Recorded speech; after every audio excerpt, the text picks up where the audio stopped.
અધોઈ ગામમાં દારૂના દૂષણ સામે આપ નેતા સંજય બાપટની ખુલ્લી ચેલેન્જ। રિપોર્ટ બાય કરણ વાઘેલા, ભુજ।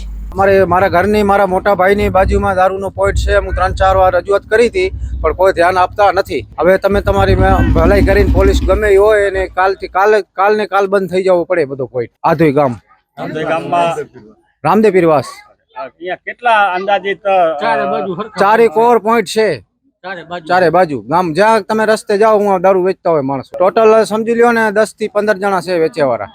અંગ્રેજી ને દેશી હિન્દી ઇંગ્લિશ દારૂ બધો દેશી બધો બોલું છું। અહીંયા છે ને એટલે દારૂનું બહુ જ ત્રાસ વધી ગયો છે। આમાં નાના નાના છોકરા છે, અમારા ઘર ચલાવવા મારા પતિ એક જ છે, એ પણ અત્યારે બહુ છે દારૂ રવાડે ચડી ગયા છે। અને દારૂનું કોઈ આ નાધું માદી લગી કોઈ કાંઈ ધ્યાન જ નથી આપતા। કેટલી બાયુ વિધવા થઈ ગઈ છે એવું અમે જો આવે નથી માંગતા। મહેરબાની કરીને અને તમે કાંઈ હાથ જોડું છું, ભલાઈ કરું છું, જે મોટા સાહેબ હોય તે પણ આવીને અમારા ઘરની પરિસ્થિતિ જોવો। નથી છોકરાને ભણાવી શકતા, નથી અમારું કાંઈ ઘર ગુજાર અમે ચલાવી શકતા। અને દારૂ બંધ કરો મહેરબાની કરીને। આ ગામમાં બહુ જ ત્રાસ છે દારૂનો, જ્યાં છે અને કોઈ ધ્યાન આપતું નથી। પોલીસ આવે તો કે અમે હપ્તા લઈએ છીએ, આગળ જાય તો કે અમે હપ્તા લઈએ છીએ, તમારે ગરીબ લોકોને ક્યાં જવું? હવે રામદેવ પીરવાસ આધોઈ મધ્યે આપણે આજે છીએ અને આધોઈ ગામની અંદર 10,000ની વસ્તીમાં લગભગ 40 થી 50 જેટલા દારૂના પોઈન્ટ છે। હાલ ઓનલાઈન દારૂ મળે છે એવી વાત થઈ કે તમે ફોન કરો એટલે તમને દારૂ ઘરે મળી જાય। હોમ ડિલિવરી થઈ રહી છે। એટલે આજે આમ આદમી પાર્ટી હું પ્રદેશ સંગઠન મંત્રી તરીકે સંજય બાપટ જ્યારે ગામની મુલાકાતે હતો ત્યારે સૌપ્રથમ દારૂનો એક પ્રશ્ન ખૂબ મોટા પ્રમાણમાં આવ્યો। કંઈક કેવો વાસ કહેવાય આપણે ના આ રામદેવ પીરવાસની તો અંદર અમે ઊભા છે। જૂના ગામ આધોઈના કાંકરિયા વિસ્તાર જે કહી શકાય, જે કોળી સમાજની વસ્તી છે, ત્યાં આજે 150 થી 200 બહેનો વિધવા છે એવા સમાચાર મળ્યા છે, જે ખૂબ દુઃખદ બાબત કહી શકાય।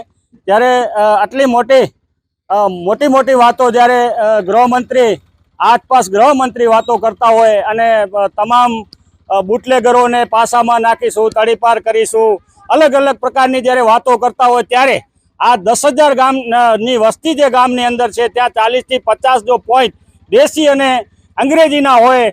બહેનોએ રડતા અત્યારે વાત કરી। ઘણા બધા લોકો, ઘણા બધા બહેનો બહાર નીકળતા બીએ છે કે ભાઈ અમારા ઘરમાં પણ ઘણા બધા લોકો એટલે કે ઘણાના પુત્ર, ઘણાના પતિ દારૂ પીતા હોય છે, એ લોકો અમને ઘરમાં અમે જશું તો અમને દબાવશે। આવી ચર્ચા થઈ એટલે આજે અમે અહીંથી અને હનુમાનજીના મંદિર પાસેથી એક ચેલેન્જ આપીએ છીએ, રજૂઆત આપીએ છીએ કે આધોઈ ગામની અંદર જે પણ દારૂના અડ્ડાઓ, દેશી અંગ્રેજી દારૂના અડ્ડાઓ છે એ જો ટૂંક સમયમાં અંદર બંધ કરવામાં નહીં આવે, આ લોકોને તડીપાર કરવામાં નહીં આવે, પાસાની અંદર નહીં નાખવામાં આવે અને દારૂ મુક્ત જો આ ગામ નહીં થાય તો અમે જનતા રેડ કરીશું। આ બધી બહેનો અને અમારી સાથે રહેશે। અમે તમામ બહેનોને સાથે લઈ અને દારૂની રેડ પાડવાની અમને ફરજ પડશે ને જેથી તમામ જવાબદારી આ તંત્રની રહેશે। પીઆઈ, પીએસઆઈ, ડીવાયએસપી, એસપી અને ગૃહમંત્રીને અમારી ખુલ્લી ચેલેન્જ છે કે આ ગામના જો દારૂના અડ્ડાઓ પર તાત્કાલિક ધોરણે રેડ નહીં પડે તો આ ગામની બહેનો રણચંડી બનશે અને આ તમામ જે પોઈન્ટ છે દારૂના એના પર લાકડીઓ લઈ અને અમારે પહોંચવું પડશે। ગામના ભાઈઓના અને ગામના ભવિષ્ય માટે કરીને અમારે લડવું પડશે। એના માટે અમે અહીંથી ચેલેન્જ આપીએ છીએ। બહેનો, તમે દારૂના અડ્ડા માટે તૈયાર છો ને બંધ કરાવવા?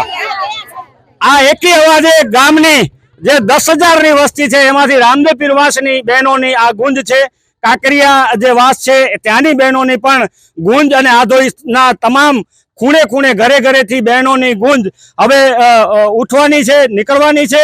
અને અમે ફરી પાછી ચેલેન્જ આપીએ છીએ કે ટૂંક સમયમાં જો દારૂના અડ્ડાઓ આધોઈ ગામની અંદર, રાપર તાલુકાના, ભચાઉ તાલુકાના જે પણ ગામો છે ગામોની અંદર જો બંધ કરવામાં નહીં આવે તો અમે પોતે રેડ કરીશું અને જનતા રેડ થશે, જેની જવાબદારી તંત્રની રહેશે। આ ખુલ્લી ચેલેન્જ છે એટલે આજથી જ નક્કી કરી લે પોલીસ તંત્ર, વહીવટી તંત્ર અને તાત્કાલિક ધોરણે આધોઈ ગામના અને આસપાસના જે પણ ગામો છે ગામોની તમામ દારૂની જે પોઈન્ટો છે, હોમ ડિલિવરી થાય છે, તમામ બંધ કરવામાં આવે અને આ દારૂના દૂષણથી આ ગામોને મુક્ત કરવામાં આવે અને સારામાં સારું શિક્ષણ, રોજગાર અને આરોગ્ય આપવામાં આવે એવી અમારી આપના માધ્યમથી સરકારશ્રીને અહીંથી ખુલ્લી ચેલેન્જ છે। માં motor driving safe and sure driving. Driving એ શોખ સાથે આપની મોટી જવાબદારી પણ છે. અમારા ઇન્સ્ટ્રક્ટર દ્વારા સચોટ અને સરળ માર્ગદર્શન.